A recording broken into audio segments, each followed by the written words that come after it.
Hello students, myself Suresh VS. Welcome back to my channel. Today we are going to discuss the last part of the lesson, Nelson Mandela Long Walk to Freedom. So please take page number 22, paragraph 2nd. I was not born with a hunger to be free, I was born free. Free in every way that I could know. So Mandela says that when he was born free. Because as a child he did not know the meaning of freedom. So he had all the freedom what a child wanted. So he says that I was born free, free in every way that I could know. Free to run in the fields near my mother's hut. So how much of freedom a child wanted? To run around the house of my mother. So I had the freedom to run near my mother's hut, free to swim in the clear stream. Stream is small river. So I had freedom to swim in a stream which ran through my village, or a stream or a small river which passed through his village. He had a freedom to swim in it. Free to roast maize that are under the stars. So he had a freedom to roast maize under the stars. In beautiful moonlight nights, he had the freedom to roast the maize or maize sitting under the stars. And ride the broad backs of slow moving bulls. He had the freedom to sit on the back of a broad backed bulls. So he enjoyed all these freedoms in his childhood. As long as I obeyed my father and abided by the customs of my tribe, I was not troubled by the laws of man or God. So as long as he obeyed his father, as long as he followed the instructions of his father and abided by the laws of his tribe, or where he lived according to the rules of his tribe, the tradition and customs of his tribe, he did not have any problem. So I was not troubled. He was not at all troubled by anybody, by the laws or by the laws of God. It is only when I began to learn that my boyhood freedom was an illusion, when I discovered as a young man that my freedom had already been taken from me. But later on you see that when his freedom was taken away from him, when his freedom was curtailed, he understood that his boyhood freedom that he enjoyed, that was an illusion. That was not something that was not a real one. It looked real, or it was a mirage. It was a hallucination. He understood when, in the early stages of his life, as a young man, his freedom was taken away. So that time only he understood that the childhood freedom he enjoyed, that was not a real freedom. And then I began to hunger for it. Then I began to get it. I began to think to get it. I began to desire for freedom, hunger for freedom. At first as a student I wanted freedom only for myself. The transitory freedoms of being able to stay out at night, read what I please and go where I choose. At first you see that as a student, he thought about the transitory freedom. Transitory means something which is not permanent, or we can say that temporary freedom. So when as a child, as a young boy, while he was doing his studies, he thought about that only. Transitory freedom, a temporary freedom.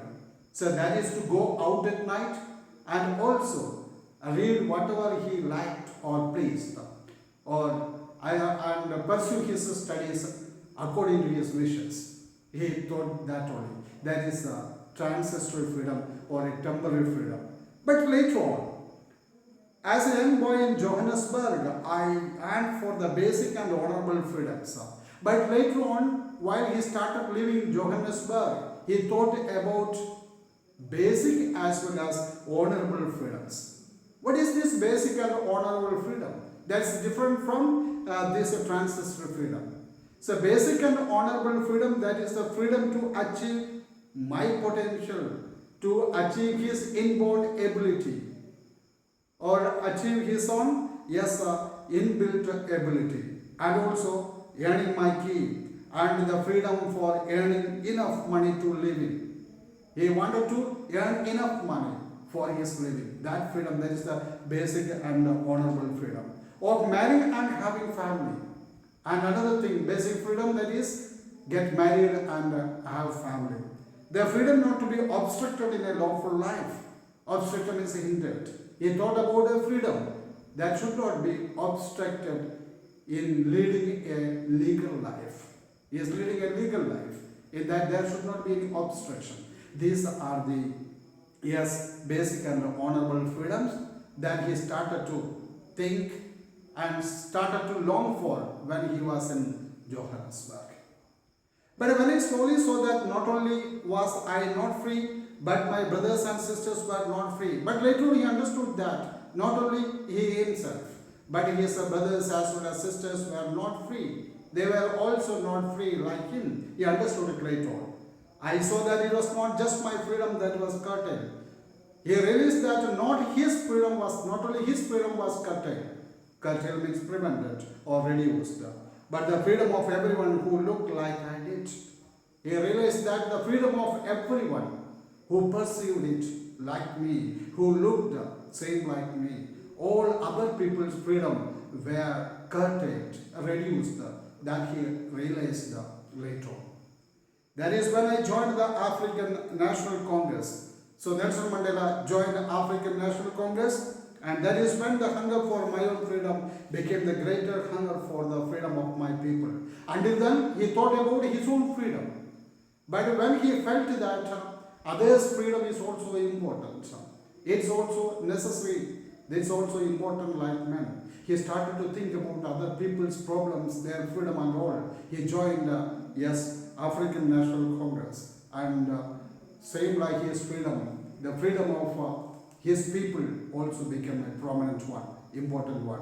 He started to think about it and he started to fight for it. It was this desire for the freedom of my people to live their lives with a destiny and self-respect that animated my life. So important part, dear students. What animated his life? And you see that what gave energy to his life. Animated means gave energy or encouraged him. So his life was encouraged or energy was given to his life when his desire for the freedom of his people to live their lives with dignity. Dignity means honor and self-respect. Self-respect, that means with pride as well as confidence. When his people, so he thought that his people must live with self-respect as well as self-confidence, with pride. When he started to think about his people and their living, they should be given an opportunity to live with self-respect as well as dignity. That animated his life, that encouraged his life, that stimulated his life and transformed a frightened young man into a bold one. Very important. Before he was a frightened young man, he was transformed, he was changed to a bold man, a courageous man. So what changed him, a frightened man, to a bold man? This transformation happened when he thought about his people. His people must live in dignity as well as in self-respect. So this changed his mind. This changed him from a frightened man to a bold man. That drove a law-abiding attorney to become a criminal. And you see that thinking, that change led a law-abiding man. You see that he was a law-abiding citizen, law-obeying man. One who is obeying the law is known as a law-abiding. Law-abiding attorney. Attorney means a lawyer. He was an advocate as a profession. So a law-abiding, law-obeying lawyer was converted to or changed to a criminal. Criminal in the eyes of the white people. He is not a criminal, but in the eyes of white people, he was a criminal. So his work for the service for his people, longing to get them freedom, led him to, a law-abiding lawyer or attorney to a criminal. That turned a family-loving husband into a man without a home. You see that he was a family loving husband, a person who loved his family very much, and such a person was, yes, converted or changed into a man without home. He became without home. That means he had to lead the homeless life. He had to live away from his home. But a family loving person he was. But he could not live with his family because of this. And that forced a life loving man to live like a monk. He was a person who wanted to lead, yes, enjoy his life and enjoy his life with all his family members. But here you see that he had to lead a life like a monk, like a saint. I am no more virtuous or self-sacrificing than the next man.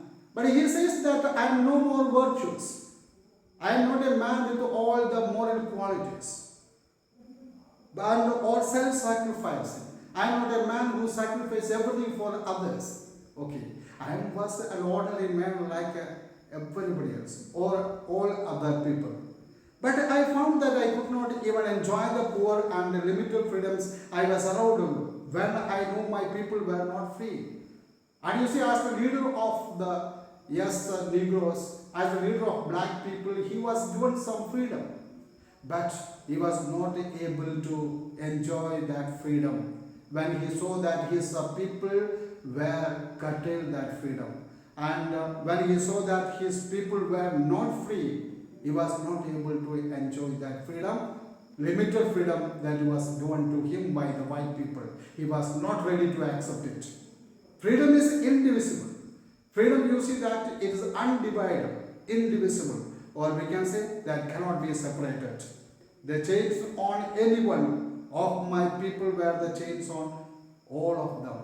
The chains on anyone, that is the bondage to any of my people, slavery to any of my people, that is slavery to me. That's a chain on my, that is people were the chain on all of them.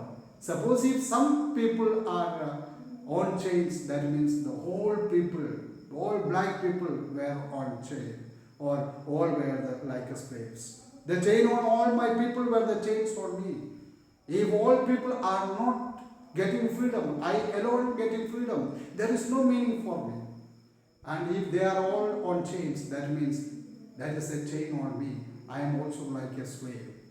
When others are all slaves to the white people, you see that my people are the slaves of the white people, then I am also a slave of them. I know that oppressor must be liberated just as surely as the oppressed.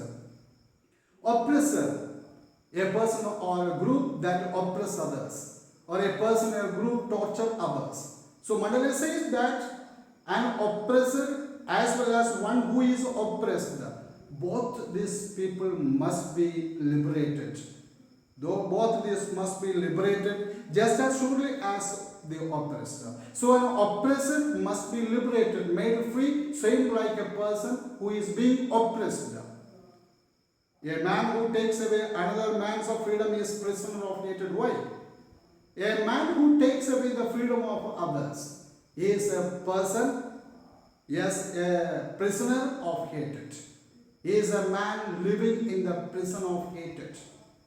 A person who takes the freedom of others or a person who hates others is living in a prison of hatred.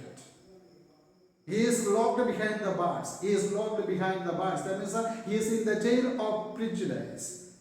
Prejudice. He is living in the bars of prejudice and narrow-minded.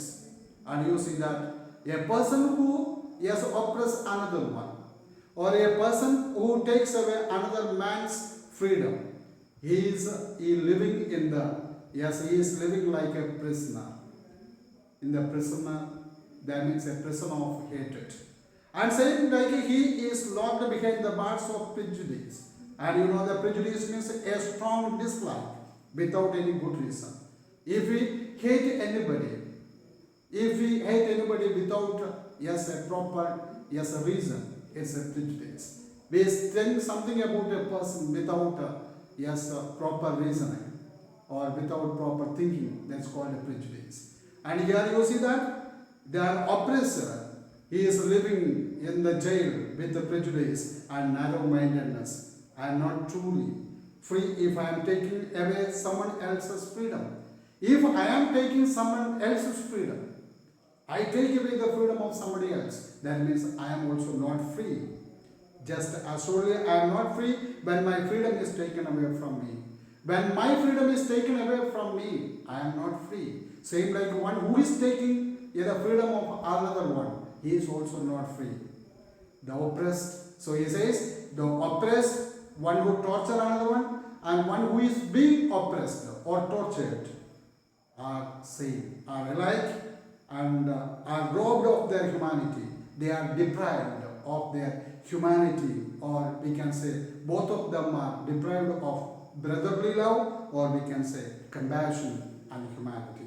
So both must be liberated. So here he concludes.